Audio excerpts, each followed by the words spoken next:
ঝামেলাহীন অল্প মশলায় প্রেসার কুকারে চিকেন বিরিয়ানি। যারা আমার মতো নতুন, আশা করি তাদের জন্য এই ভিডিওটা অনেক কার্যকর হবে। প্রথমে দেখে নেব কি কি প্রয়োজন হবে রান্না করতে। এখানে আছে 1 কেজি মুরগি মাংস, গরম মশলা, 1 চা চামচ চিনি, 2 চা চামচ লবণ, আধা কাপ টক দই, 2 টেবিল চামচ আদা রসুন বাটা, 4টা বড় পেঁয়াজ কুচি, 2 টেবিল চামচ জিরা গুঁড়ি, 2 টেবিল চামচ বিরিয়ানি মশলা। মশলাগুলো মিশানোর পালা। দিয়ে দিলাম আদা রসুন বাটা, জিরা গুঁড়ি, বিরিয়ানি মশলা, টক দই, লবণ, চিনি। এবার ভালো করে মিশাতে হবে যাতে মাংসের সাথে মিশে যায়। মাংসটা ঢেকে আধা ঘন্টার জন্য রেখে দেব।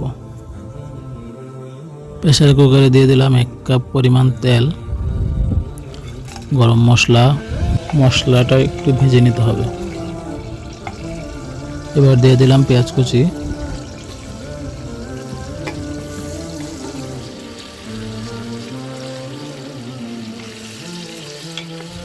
পেঁয়াজগুলো গরম মশলার সাথে নাড়াচাড়া করে হালকা লাল করে ভেজে নেব। এখন দিয়ে দেব আলু, যা আমি আগে ভেজে নিয়েছিলাম। আলুগুলাকে আবারও গরম মশলা ও পেঁয়াজের সাথে হালকা ভেজে নেব। এখন দিয়ে দেব ম্যারিনেট করা মুরগির মাংসগুলো। মুরগির মাংসগুলোকে ভালো করে নেড়ে চেড়ে কষিয়ে নিতে হবে। এক হাতে ভিডিও করছি, অন্য হাতে নাড়ছি, তাই ভালো করে নাড়তে পারছি না, কিন্তু আমি অফ ক্যামেরায় ভালো করে নেড়ে নিয়েছি। কিছুক্ষণ এইভাবে কষানোর পর মাংস থেকে পানি ছেড়ে দিবে। নাড়াচাড়া করে কষিয়ে মাংসের পানিটা শুকিয়ে নিতে হবে। এই পর্যায়ে দিয়ে দেবো আগে থেকে ধুয়ে রাখা চাল। এখানে আমি 500 গ্রাম চাল নিয়েছিলাম। চালগুলোকে ভালো করে নেড়ে চেড়ে মাংসের সাথে মিশিয়ে দিতে হবে। মশলাটা যখন চালের সাথে মাখো মাখো হবে তখন দিয়ে দিতে হবে পানি। আধা কেজি চালের জন্য 1 কেজি পানি। একটু কম হলে সমস্যা নাই, কিন্তু বেশি দেওয়া যাবে না।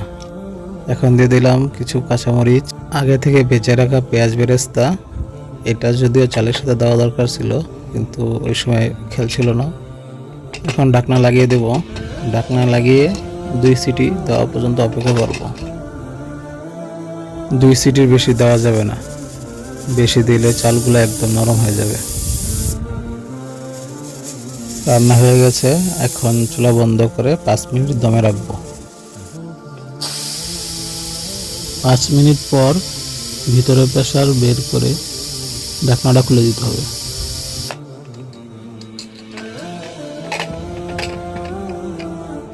যেহেতু ঢাকনা লাগানোর পর প্রেসার কুকারে নাড়াচাড়া দেওয়ার কোনো সুযোগ থাকে না, তাই এখন হালকা করে নেড়ে দিতে হবে যাতে মশলাগুলো ঠিকঠাকভাবে সব জায়গায় মিশতে পারে।